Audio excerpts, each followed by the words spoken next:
बिस्मिल्लाहिर्रहमानिर्रहीम।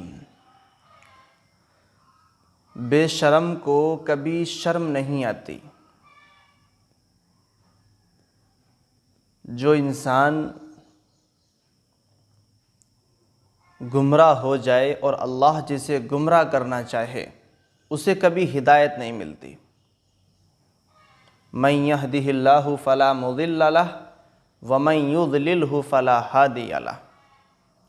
जिसे अल्लाह हिदायत दे उसे कोई गुमराह नहीं कर सकता, और जिसे अल्लाह गुमराह करे उसे कोई हिदायत नहीं दे सकता। ये अटल फैसला है। कितना ही समझा लो, कितने ही उसको रेफरेंसेस दे दो, लेकिन वो नहीं मानने वाला। क्योंकि गुमराही की मोहर उसके दिल पर अल्लाह ने लगा दी। कुरान पाक को इस मलऊन ने फाड़ा, कुरान पाक की उन आयतों को फाड़ा जो अल्लाह का कलाम है, उसकी बेहुरमती की। आप ज़रा देखें, ये वो पहला कुरान मजीद है, असली कुरान मजीद जो मैंने लिखा है, सही किया है। ये पहली किताब इसकी छप कर आई है।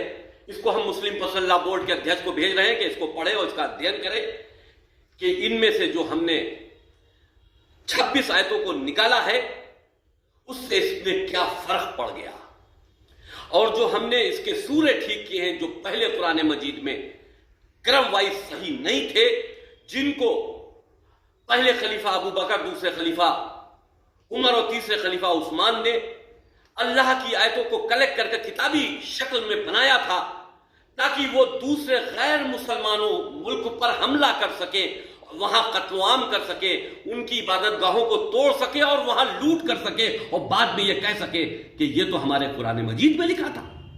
हमने उन 26 आयतों को इस तरह से इसमें से निकाल दिया है, और अब ये असली वो कुरान मजीद है जो रसूल और रसूल के परिवार वाले, जिनको हम अहले बैत कहते हैं, हजरत अली समेत इमामों तक, उनके चरित्र पर आधारित है। क्योंकि ना रसूल ने, ना हजरत अली ने, ना किसी भी उनकी औलादों में किसी इमाम ने किसी को यह कहकर कत्ल नहीं किया कि यह गैर मुसलमान है, मुशरिक है और काफिर है। क्योंकि इस कुरान मजीद में मुशरिकों, काफिर, गैर मुसलमानों को कहा गया है और उनको कत्ल करने का आदेश दिया गया है।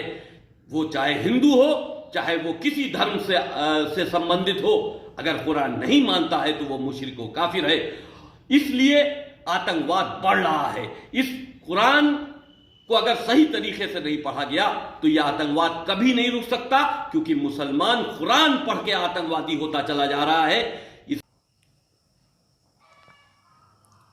हम ये कहते हैं कि तूने कुरान पाक की आयतों को इसलिए फाड़ा है कि उसमें जिहाद का चर्चा है, जिहाद का जिक्र है। हमने तुझसे डिबेट में भी कहा था, मनहूस जलील, हमने तुझसे डिबेट में भी ये बात कही थी कि जो बात कुरान में लिखी हुई है वो तुम्हारे बाबों की किताबों में भी तो लिखी हुई है। जिस किताब को तू मानता है, नहजुल बलागा को, जो शियों की किताब है और शियों की बड़ी मोतबर और मोतमद किताब है, और तूने भी उस बात का इकरार किया कि मैं उस किताब को मानता हूं, तो नालायक पहले उस किताब में आग लगा, उसको तो फाड़। नहजुल बलागा खुतबा नंबर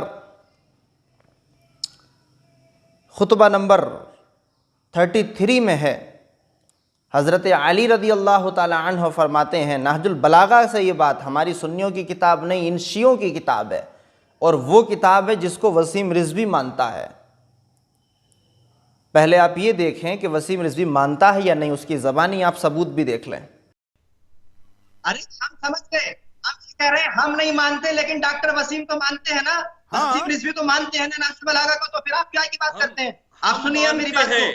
हम मानते हैं। नहजुल बलागा के ऊपर सवाल मैंने नहीं किया, मैंने नहजुल बलागा पे सवाल नहीं किया, हमने नहजुल बलागा पे सवाल नहीं किया। मेरा सवाल कुरान मजीद पर है, मेरा सवाल अल्लाह की किताब पर है, मेरा सवाल उस झूठी किताब।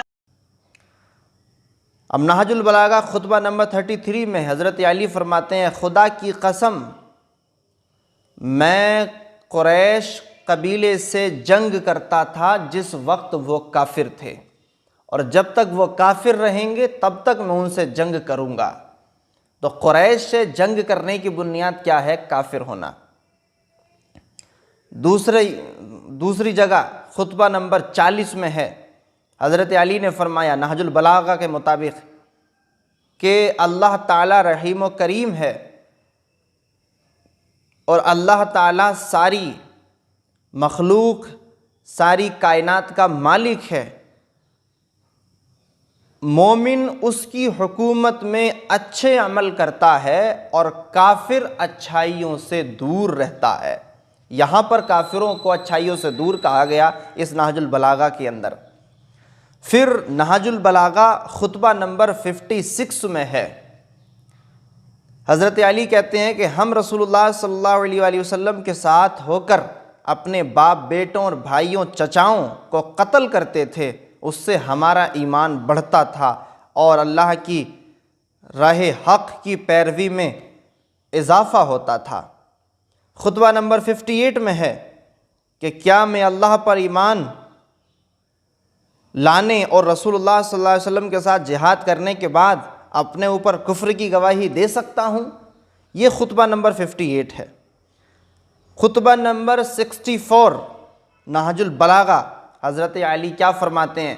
कहते हैं कि ए मुसलमानों, अपने दुश्मन पर नज़र रखो और दाएं बाएं कत्ल करो, बार बार हमला करो, भागने से शर्म करो, क्योंकि रोज़े महशर काफिरों का ठिकाना जहन्नम है। ये खुतबा नंबर 64 में भी है, 77 में भी है। हालांकि हम कुरान पाक की आयत पर जवाब दे चुके हैं और उसके जवाब हमारे अलग हैं, लेकिन हम इस वसीम रिजवी को जलील करने के लिए और ये साबित करने के लिए कि इसका ताल्लुक कुरान और हदीस से नहीं है और जो इसने मुद्दा उठाया है उसका ताल्लुक भी इस्लाम से नहीं है, बल्कि ये सिर्फ एक सियासी पॉइंट है, पॉलिटिकल पॉइंट है। हम सिर्फ ये बात जाहिर करना चाह रहे हैं। अगर ये किसी भलाई के लिए ये काम करता तो पहले अपनी किताबों में भी तो आग लगवाए, पहले नहजुल बलागा को जलाए, पहले नहजुल बलागा को फाड़ करके अगर इसके अंदर हिम्मत है। लिहाजा वसीम रिजवी नालायक, अब पहले तो उसने कुरान फाड़ दिया, अब मदरसे के ऊपर